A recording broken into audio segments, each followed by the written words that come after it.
Janela do Céu. Estamos de volta com o programa Janela do Céu. Nós estamos aqui com a presença do presbítero da cidade de Rio Grande, que nosso irmão Regis Henk, que estava compartilhando conosco um pouquinho da sua experiência de vida, de como ele aceitou o Senhor, como ele recebeu a salvação e também como o Senhor foi descortinando a respeito do reino, aquilo que Deus deseja das nossas vidas, e nós queremos saber o que mais o Senhor foi trabalhando no seu coração durante esse período de receber a palavra e também como que Deus trouxe esse chamado, né, como presbítero. Amém. Bom, quando eu me achei, então, né, quando eu cheguei na Igreja do Senhor Jesus Cristo, eu senti que ali estava o Senhor, né? E então eu parei de procurar, né? E eu comecei então a participar de tudo que eu podia participar na igreja, né? Então é importante, né, essa questão, né, de sempre estar à mesa do Senhor, né? Então o Senhor foi me limpando de muitas coisas, né? E foi dando um crescimento assim que eu vi que era visível, né? Eu comecei a perceber em mim, né, no meu interior, coisas que eu praticava, que eu parei de praticar. E então eu comecei a participar de tudo que era escola que eu podia, de grupo familiar, né, de seminários, e todos os dias eu tinha uma atividade, né? Ou tinha um grupo familiar, ou um seminário, ou uma escola, ou um culto. Então eu estava sempre comendo, sempre na mesa, né? Então eu fiquei assim, acho que o período de Porto Alegre, assim, para mim foi um período de só comer, né? Só receber, né? Então então depois que eu tive assim um crescimento, né, eu vi que eu tinha que também produzir, né? Porque a própria palavra, né, começa a ministrar para nós que nós não somos, que no corpo de Cristo não existe membro inativo, né? Nós temos que produzir alguma coisa, temos que trabalhar, não existe membro deficiente no corpo, né? Então eu senti assim de começar, né, me coloquei à disposição, né, dos líderes de grupo familiar, né, porque eu sabia tocar violão, só que eu não falava para ninguém. Então eu ficava assim meio, não quero compromisso com nada, né? Eu sentava no último banco no início, como eu falei, eu era muito desconfiado. Então eu já sabia, quando eu cheguei na igreja eu sabia tocar violão, por exemplo. E aí eu não queria compromisso, né? Não queria me doar, né? Então eu senti depois quando a palavra foi entrando, e tudo pela palavra, né? O Espírito que constrange, né? E isso que é importante. Foi ninguém que foi te pressionar, que foi te convocar? Não foi ninguém, foi tudo o Senhor, né? Até mesmo porque ninguém sabia, né? Aí eu comecei a treinar os louvores em casa, comprei uma apostila, e aí eu me coloquei à disposição do presbítero lá de Porto Alegre, né? E aí começaram a abrir grupos novos em Canoas, né? E aí eu comecei a participar assim como levita nesses grupos novos. Então ali Deus foi me dando uma experiência muito grande assim de entrar na casa das pessoas, né? De orar, né? Assim eu comecei assim a enxergar as dificuldades de se abrir um grupo, né? E de como entrar assim com a palavra dentro de uma casa, né? Então essas experiências assim foram muito enriquecedoras assim para a gente ter essa consciência do corpo, né? E também de trabalhar para Cristo, né? Porque às vezes a gente fica só entre quatro paredes dentro da igreja e não sabe assim que a igreja, né, não é só entre as quatro paredes onde a gente está, né? Então o grupo familiar também foi uma novidade para mim, porque em todas as outras denominações que eu tinha passado eu nunca tinha visto isso. Foi a primeira vez assim, né, de entrar na casa de alguém com a palavra de Deus, né? Porque até aquele momento eu só conhecia a igreja né, como uma construção natural, né? Porque a igreja é um organismo vivo, né? A gente só conhece muitas vezes a denominação, a estrutura dentro do templo.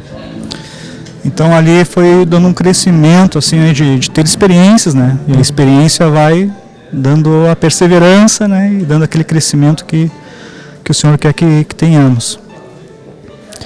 E, bom, aí a parte assim de voltar para Rio Grande, né, foi tudo muito rápido, porque eu fui para Porto Alegre para trabalhar, só que aí eu acabei entrando numa faculdade, né, e aí essa faculdade durou 5 anos, né, e eu já senti assim no fim da faculdade que não tinha mais o mesmo gosto de quando eu entrei, né, porque eu já estava conhecendo a palavra e eu vi assim que tinha 2 mesas, né, e a mesa do Senhor era mais importante, sempre foi mais importante, né,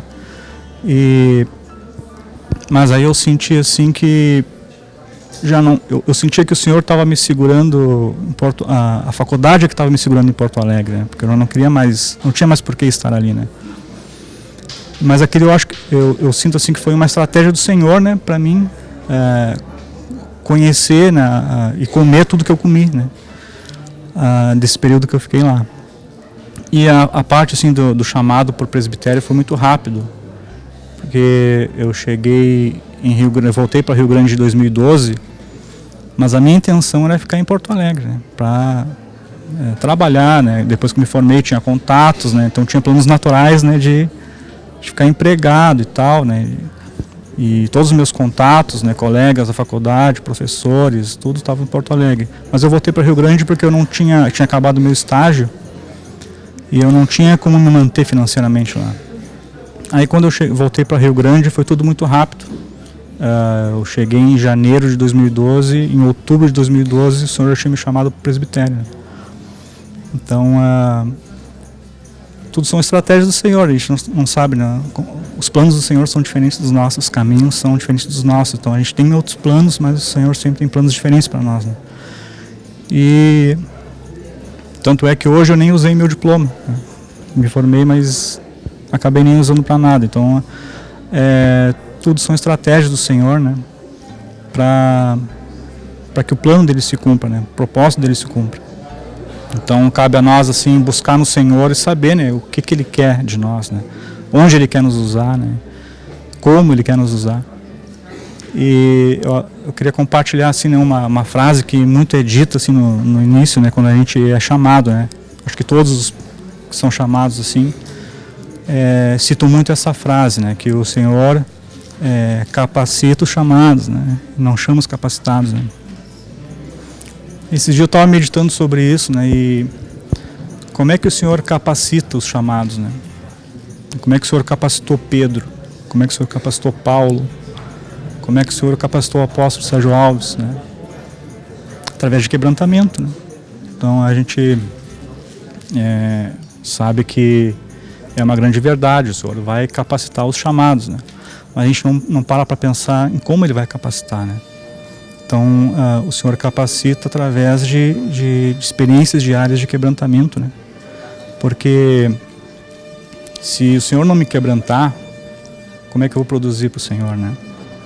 Se o Senhor não me quebrantar, o que eu posso agregar ao corpo de Cristo? Nada, né? Como homem natural, só vai ser da minha alma, né? Tudo que eu fizer. Então, assim, a minha experiência que eu tenho hoje, né, em Rio Grande de buscar no Senhor, né, essa capacitação de saber ouvir a voz do Espírito, né, que eu acho que esse é a chave do sucesso, né, porque se eu souber ouvir o que o Senhor está falando, eu vou conseguir executar exatamente o que Ele está pedindo. Se eu não for quebrantado, né, ou capacitado, né, o que eu vou fazer? Eu não tenho nada eu não tenho como homem natural força nenhuma para edificar 1 milímetro sequer, né, no corpo de Cristo, agregar alguma coisa. Então, toda essa experiência que eu estou tendo até agora como presbítero no Rio Grande, o Senhor tem me levado somente a buscar nele, né, todas as respostas, né, o que fazer, como estabelecer o modelo do monte, enfim, ser guiado pela unção interior, né? Porque essa é a chave do sucesso de qualquer cristão. Amém? É verdade, né? Deus espera de nós que nós vamos estar abertos e dispostos a fazer a sua vontade.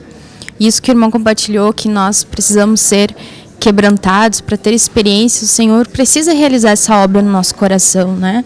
De nós sermos livres dessa velha natureza, dessa vida natural que nós temos, de ser racional, de agir pelo certo, pelo errado, pela nossa própria vontade, pela nossa mente. O Senhor quer que nós venhamos viver pelo Espírito, pela fé, né? O Senhor deseja, Ele quer que nós venhamos crescer espiritualmente para ouvi-lo, para estar sempre sendo guiado por Ele, porque, como o nosso irmão compartilhou aqui, temos um testemunho, né, que o Senhor, Ele trabalha com planos e propósitos. Então, nós desconhecemos os propósitos do Senhor.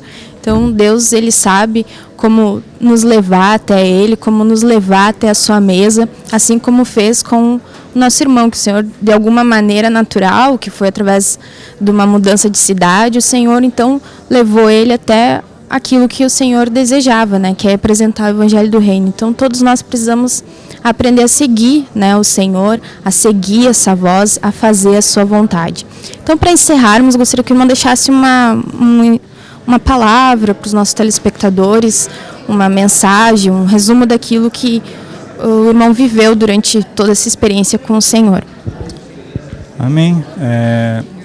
Bom, para finalizar, assim, né, tudo aquilo que eu comi, né, em Porto Alegre, agora eu estou doando, né, me doando em Rio Grande, né, porque, como eu disse, lá em Porto Alegre todos os dias eu tinha uma atividade, né? Quando eu cheguei em Rio Grande não tinha ainda a igreja, só tinha o templo, não tinha seminários, não tinha escolas, né? Só tinha grupos familiares, eram 1 ou 2 por semana, né? Então eu senti assim que eu tive que comer mais sozinho, né? Essa foi a diferença do que ter aquela comunhão com os irmãos, né? Mas hoje o Senhor já possibilitou assim nos deu a oportunidade de começarmos escolas lá em Rio Grande, né? E agora o Senhor está possibilitando assim essa questão do doar-se, né? De tudo que a gente comeu agora, edificar os outros, né? Então eu deixo para os irmãos meditarem em 1 Coríntios 12, né? Que fala sobre o corpo, amém? Toda aquela palavra ali que fala sobre a questão de nós sermos corpo, amém? Então nós agradecemos a presença do irmão que está aqui em Cachoeira, em convite por causa do evento do micro-regional que está acontecendo aqui. Então aproveitamos a sua vinda para que ele pudesse então testemunhar. Nós agradecemos e que o Senhor possa abençoar muito ainda aquele trabalho, né? Porque com certeza o Senhor tem muitas almas ainda para salvar, Deus tem muitas coisas a fazer e o Senhor está próximo, por isso precisamos estar nos alimentando e também levando essa palavra a todos aqueles que o Senhor dirige. Então nós ficamos por aqui e até o nosso próximo programa. Que Deus te abençoe. TV Menorá apresentou Janela do Céu. Um programa com entrevistas. Janela do Céu.